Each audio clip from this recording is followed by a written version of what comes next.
ስላሴ አምላኬ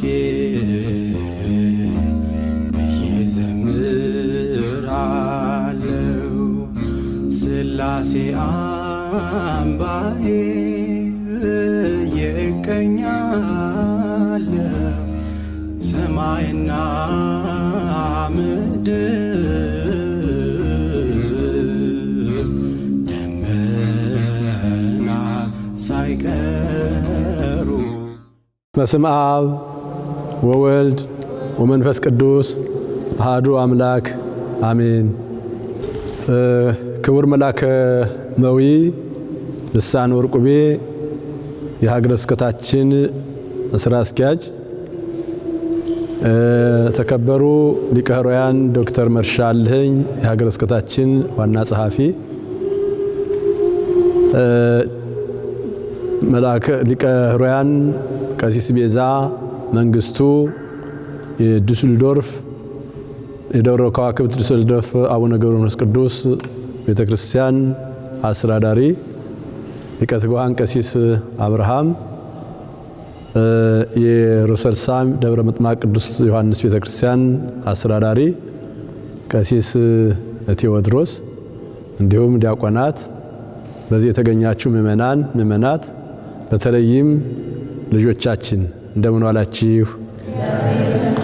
አሜን።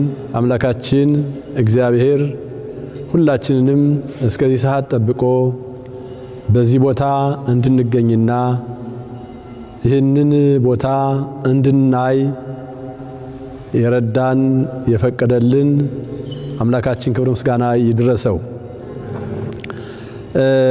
እንግዲህ ዛሬ በዚህ ቦታ የተገኘ ነው የጀርመንና አካባቢው ሀገረ ስብከት ከተወሰኑ ዓመታት ጀምሮ አንድ የአስተዳደር የጽሙና የትምህርት የስልጠና የምርምር ተቋም ማዕከል ወይንም ገዳም ለመመስረት እቅድ አቅዶ ሲንቀሳቀስ እንደነበረ ሁላችን እናውቃለን። በተለይ ደግሞ እዚህ አካባቢ ያላችሁት ከማንም በላይ ታውቁታላችሁ እና ይሄንን እቅድ ለማሳካት ብዙ ስራዎች ተሰርተዋል። ነገር ግን ማዕከሉን ለማቋቋም የመጀመሪያውና ዋናው ስራ ደግሞ አንድ ቦታ ማግኘት ስለሆነ የተለያዩ ቦታዎችን ስንጎበኝ ስናይ ቆይተናል።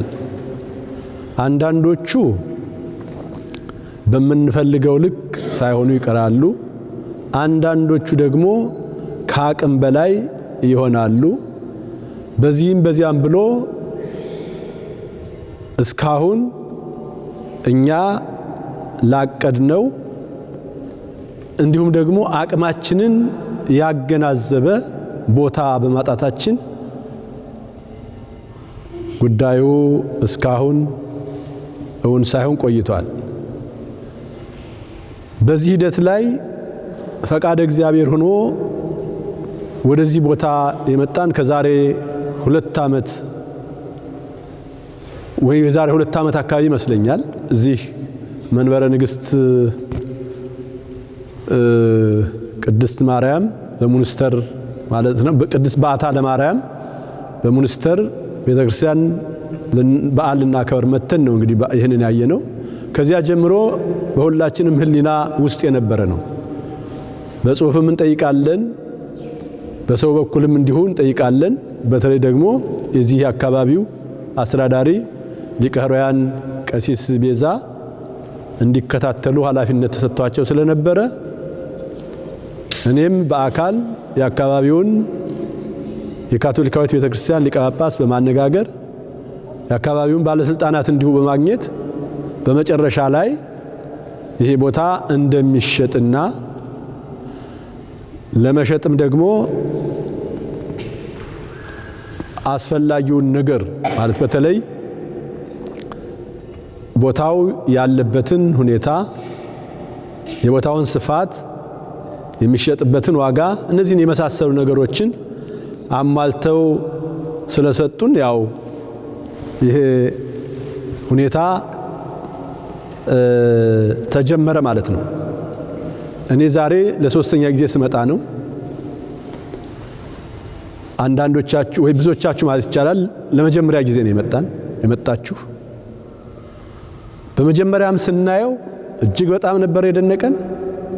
ዛሬም ደግሞ ሳየው እንደ መጀመሪያ ሁሉ ነው በጣም የደነቀኝ። ምክንያቱም ያየሁት ሁሉ እስከማይመስለኝ ድረስ ነው የምደነቀው። ገዳም ሆኖ የቆየ ነው። የካቶሊካዊት ቤተክርስቲያን አሁንም ገዳም ሆኖ እንዲቀጥል ትፈልጋለች፣ መንፈሳዊነቱን ሳይለቅ። ለዚያም ነው እኛን የመረጠችን እና ከኛ ጋራ በቅንነት ውይይት እየተደረገ ነው፣ ድርድር እየተደረገ ነው። እንግዲህ ይህንን ቦታ ለማየት ነው ዛሬ የመጣ ነው። ይህን ቦታ ስታዩ ሁላችሁም በተለይ ደግሞ መጀመሪያ ላይ ያያችሁ ሰዎች እጅግ በጣም እንደሚደንቃችሁ፣ ሁላችሁም ደስ እንደሚላችሁ አምናለሁ። ደስ ብሏችኋል? እሺ፣ በጣም ጥሩ። አዎ፣ ይህንን አይቶ እንኳን የራሱ እንዲሆን የሚፈልገው አካል ይቅርና ወዳጅ እንኳን ደስ የሚሰኝበት ነው። እውነቱ አሁን ይህን በማግኘታችን እኛ ብቻ ሳንሆን የኛ ወዳጆች ሁሉ ደስ ሊላቸው የሚችልበት ቦታ ነው ይሄ ቦታ። ስለዚህ ሁላችሁም በዚህ ተገኝተን ይህንን እንድናይ ለረዳን ለአምላካችን መጀመሪያ ምስጋና ይድረሰው። ከዚያ ደግሞ ቀጥሎ እናንተም ደግሞ ዛሬ በዚህ ስለተገኛችሁ እጅግ በጣም ደስ ብሎኛል። እግዚአብሔር ይባርካችሁ እላለሁ። እንግዲህ ይሄ ማዕከል ወይም ገዳም ለምን ዓላማ ነው ለመመስረት የፈለግ ነው? ከስሙ እንደምንረዳው ወደ 5 የሚሆኑ ስራዎች አሉ። የአስተዳደር ማዕከል እንዲሆን እንፈልጋለን። የትምህርት ማዕከል እንዲሆን እንፈልጋለን። የትምህርትና ስልጠና፣ ከዚያ ደግሞ የምርምር ቦታ እንዲሆን እንፈልጋለን። እንግዲህ ቤተክርስቲያናችን መቼም ታላቅ ቤተክርስቲያን ናት። የኢትዮጵያ ኦርቶዶክስ ተዋሕዶ ቤተክርስቲያን ታላቅ ቤተክርስቲያን እንደሆነች የታመነ ነው። ነገር ግን እዚህ ሀገር በልኳ ተቀምጣለች ማለት ያስቸግራል።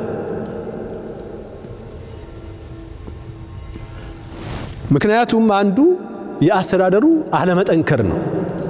ሀገረ ስብከቱ ስም ካልሆነ በቀር በግብር በሀገር ቤት እንደምናውቃቸውም ሆኑ በዚህ ባለንበት አካባቢ እንደምናያቸው አሃታ ቤተክርስቲያናት አህጉረ ስብከት አይደለም። ምክንያቱም እንደምታውቁት ቋሚ ሰራተኛ የለውም። ሁሉም በየቦታው ነው። ፍራንክፈርት፣ ሃምቡርግ፣ ቡስቡርግ፣ ዳርምሽታ ወደ ተለያየ ቦታ ያሉ አባቶች፣ ወንድሞች፣ እህቶች ተሰባስበው ነው በመስመር ላይ በሚደረግ ስብሰባ እያከናወኑት ያለ ስራውን። ስለዚህ ለዚህ ሀገረ ስብከት መጠናከር ቋሚ የሆነ አስተዳደሩን በደንብ ሊያከናውንበት የሚችል ቦታ ያስፈልገዋል። መንበረ ጵጵስና ማለት ነው። ጳጳሱም እዚህ ተቀምጦ ሌሎችም ደግሞ ከተቻለ ቋሚ ሰራተኛ ካልሆነ ደግሞ በተወሰነ ሰዓት እንኳን መጥተው እዚህ ቢሮ የሚሰሩ ሰዎች ሊኖሩት ይገባል። ለዚያ ቦታ ያስፈልጋል። ለዚያ ቦታነት ደግሞ ይሄ ያየነው በጣም ብዙ ቢሮዎች አሉት፣ ብዙ አዳራሾች አሉት፣ ብዙ ነገር ነው ያለው። ስለዚህ ከበቂ በላይ ነው። ይሄን ለማጠናከር ነው። እንደው አንዳንድ ጊዜ የሚገርመው ነገር አሃት አብያተ ክርስቲያናት ወደ እነሱ እንሄዳለን። ወደኛ እንዲመጡ ግን ብዙ ጊዜ አንፈልግም። ለምን? የት ላይ እንቀበላቸው? የራሳችን የሆነ እንኳን ቢሮ እንኳን እነሱን ለመቀበያ ይቅርና ለራሳችን እንኳን የለንም። እና ታላቂቱን ቤተክርስቲያን በእኛ አለመስራት የተነሳ እንዴት በሌሎቹ ላይ ታናሹን እንድትታይ እናደርጋለን በሚል ርቀን ነው የምንኖረው። ይሄ ነገር ማብቃት አለበት። ይሄ ነገር እንዲያበቃ እንዲያከትም ይሄ ቦታ በእጃችን ሊገባ ይገባል። በሁለተኛ ደረጃ ለትምህርት ነው የምንፈልገው።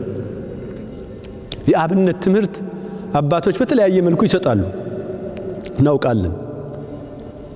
ጥሩ ነው፣ የሚያስመሰግን ነው። ብዙ ዲያቆናትን አግኝተናል።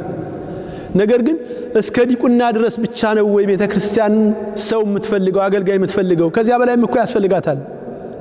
እነዚህ ብቻ ናቸው ወይስ መማር ያለባቸው? ከዚህ አንጻር ሁሉ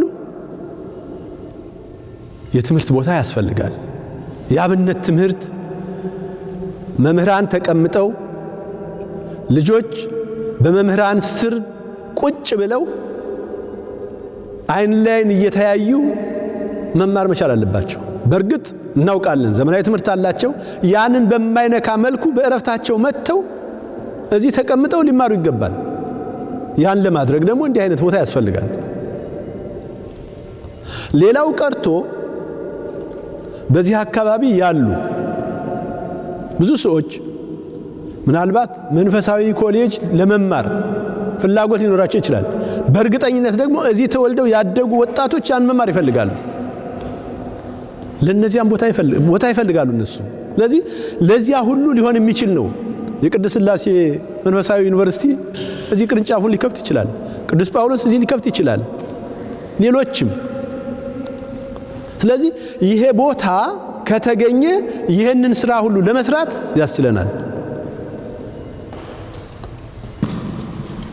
ሌላው ለሱባኤ በተለይ ጽሙናም ለሱባኤ እንግዲህ ታውቃላችሁ መቼም እዚህ ሀገር በጣም ብዙ ስትረስ ያለበት ቦታ ነው።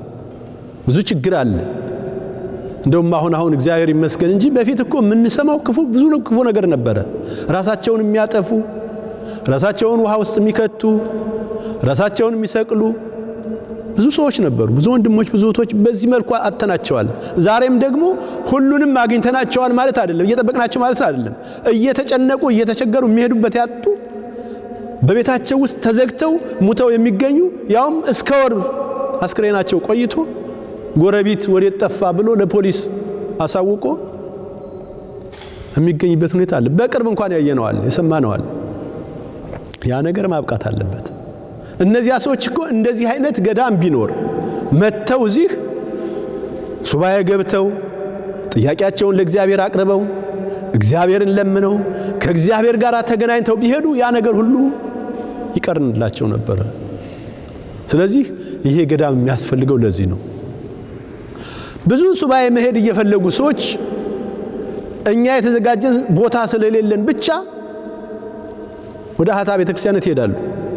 አማራጭ ስለጠፋ ነው እንጂ በማያውቁት ቋንቋ በማያውቁት ባህል ውስጥ ገብተው እዚያ መኖር ስለፈለጉ አይደለም። አይ መሄዳቸው ትክክል አይደለም እያልኩኝ አይደለም። ግን ሳይወዱ ግን መሄድ ስላለባቸው ብቻ ነው የሚሄዱ። የኛ ገዳም ቢኖር ግን እነዚያ ሰዎች የመጀመሪያ ምርጫቸው ይሄ እንደሚሆን ምንም ጥርጥር የለውም።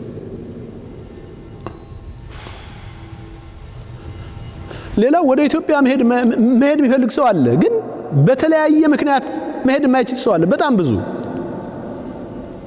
ብዙ ሰው በፈቃድ ምክንያት ሊሆን ይችላል፣ ጊዜ በማጣት ሊሆን ይችላል፣ በኢኮኖሚ ምክንያት ሊሆን ይችላል፣ በተለያየ ምክንያት። ስለዚህ እነዚህን ሰዎች እንዲህ አይነት እድል ሊከፈትላቸው ይገባል። በእርግጠኝነት እዚያ ያሉትን ገዳማት መሳለም ተገቢ ነው አይደለም እያልኩኝ አይደለም። ተገቢ ነው፣ ጥሩ ነው። እድል ካለ ጊዜ ካለ ሁኔታዎች ከፈቀዱ ወደን እዚያ መሳለም ሱባኤ መግባት ይገባል። እዚህ ግን በቅርብ ደግሞ ያንን ብናገኝ አመት ሳንጠብቅ ወይም አመት ሳይጠብቁ መተው እዚህ ሱባኤ ሊይዙ ይችላሉ። ብዙ ችግር ሊቀረፍ ይችላል። በእርግጠኝነት በብዙ ችግር ውስጥ ያሉ ወንድሞች እህቶች ከዚያ ነፃ ሊሆኑ ይችላሉ። ለዚህ ደግሞ ይሄ ቦታ ከበቂ በላይ ነው። አይታችሁታል። በጣም በብዙ የሚቆጠሩ ክፍሎች አሉት። ይህን የመሰለ ያማረ ቤተክርስቲያን ያለው ስለሆነ ከዚህ የተሻለ ምንም ሊገኝ አይችልም። ስለዚህ ለዚህ ይሄ ያስፈልገናል። ሌላው ለምርምር ነው። እንግዲህ በተለይ ዶክተር መርሻ በደንብ ያውቀዋል። ሃምቡርግ ዩኒቨርሲቲን ጨምሮ በሌሎች ዩኒቨርሲቲዎች የኛ ጉዳይ የሚታየው በሌሎች ነው። ስለዚህ ያ በዚሁ በማዕከል ደረጃ ሌሎችንም እያመጣን የኛም ደግሞ ባለሙያዎች እንዲሰሩ ማድረግ ይቻላል። ለዚያ ደግሞ ይህ ቦታ እጅግ በጣም አስፈላጊ ነው። በተለይ ደግሞ በልዩ ሁኔታ ደግሞ የሚታየው አሁን ቅድም እንዳየነው መካነ መቃብር አለ። ወደ ሀገር ቤት መሄድ የማይችሉ እዚህ ደግሞ እንዳይቀበሩ ብዙ የሚቸገሩ እነዚያን ሰዎች እዚህ ለማሳረፍ መካነ መቃብር ያለው ቦታ መሆኑ ተመራጭ አድርገዋል። ሌላው እንደውም ቤተሰብ ራሱ ልጆቹን ይዞ መጥቶ ረፍተ ስጋም ረፍተ ነፍስም የሚያገኝበት ቦታ ነው። ልጆቹ እንዳይሰለቻቸው ያማረ የተዋበ ሜዳ አለ። እዚያ ላይ ይጫወታሉ። በሌላ ጊዜ ደግሞ ይማራሉ። ወላጆችም ደግሞ መንፈሳዊ ሕይወታቸውን እንደዚሁ አንጸው ተረጋግተው ይሄዳሉ። ስለዚህ ይሄ ቦታ ከዚህ አንጻር ያስፈልገናል። ይሄ ቦታ እግዚአብሔር ለኛ የሰጠን በረከት ነው ብዬ ነው የማምነው። የእግዚአብሔር እጅ ተዘርግቷል። ያ የተዘረጋ እጅ እንዳይታጠፍ ከኛ ግን የሚጠበቅ ነገር አለ። በመጀመሪያ ይህ ቦታ በመገኘቱ እጅግ በጣም ደስተኛ ነኝ። በጣም ደስታ፣ ስጋት፣ ተስፋ ይታየኛል። ደስታው ይህን ቦታ በማግኘታችን በጣም ብዙ ደክመናል፣ ብዙ ጥረናል። ግን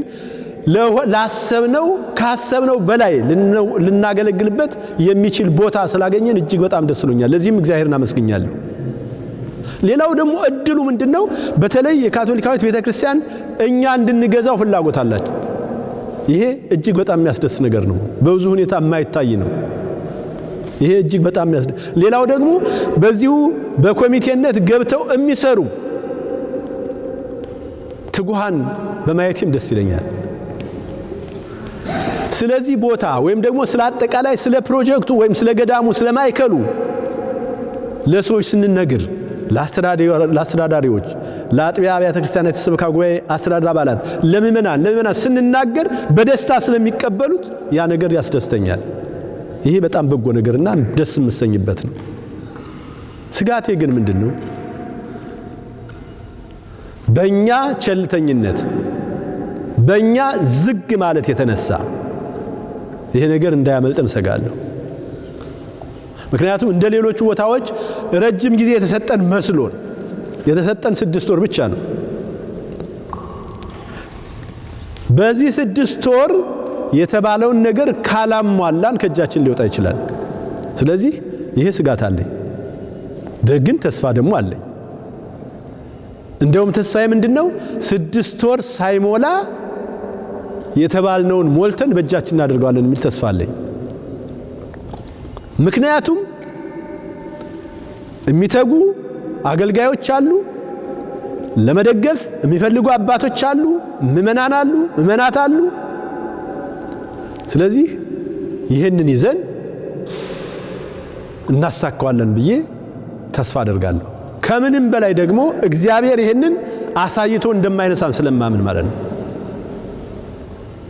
በሱ ተስፋ ስለማደርግ ስለዚህ ምን እናድርግ ነው በዋናነት ከኛ ምን ይጠበቃል ነው።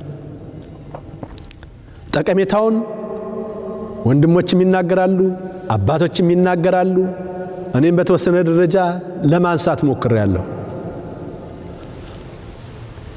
ምን ይጠበቃል ከኛ? የተጠየቅነውን ገንዘብ በተባለው ሰዓት ሰብስበን በእጃችን እንድናደርግ የሁላችንም አስተዋጽኦ ያስፈልጋል። በሐሳብም በተለይ በጸሎትም በገንዘብም በምንችለው ሁሉ ልንሳተፍ ያስፈልጋል። ምናልባት ለአንድ ሰው ለሁለት ሰው ለተወሰነ ሰው ቢሆን ይከብዳል። ብዙ ነን፣ ለብዙዎች ግን ከባድ አይደለም የተጠየቅነው። ስለዚህ በእውነቱ ይህንን ሁላችንም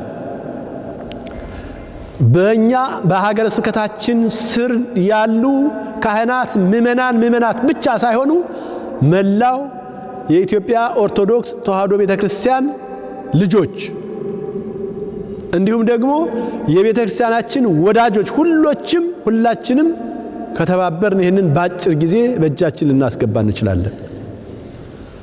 ምናልባት ከእንግዲህ የምንመጣው ለመረከብ ሊሆን ይችላል። ሁላችንም ከተባበርን ከተረዳዳን በእርግጠኝነት በአጭር ጊዜ መጨረስ እንችላለን። ስለዚህ በዚህ አጋጣሚ ጥሬን የማስተላለፈው ለሁሉም ኦርቶዶክሳውያን፣ ለቤተክርስቲያናችን ወዳጆች በሙሉ ይህ ታላቅ ገዳም፣ ይህ ከእግዚአብሔር የተሰጠን በረከት፣ ይህ የተዘረጋ የእግዚአብሔር እጅ ተመልሶ እንዳይታጠፍ የእኛን ድርሻ እንድንወጣ በቤተክርስቲያን ስም አደራ እላለሁ። ይሄ ከሆነ ሁላችንም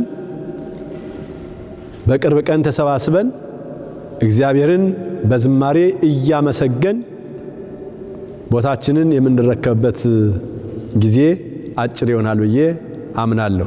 ስለዚህ ሁላችሁም ለዚህ ሥራ የቻላችሁትን ሁሉ አስተዋጽኦ እንድታደርጉ በቤተ ክርስቲያን ስም ደግሜ ለማሳሰብ እወዳለሁ።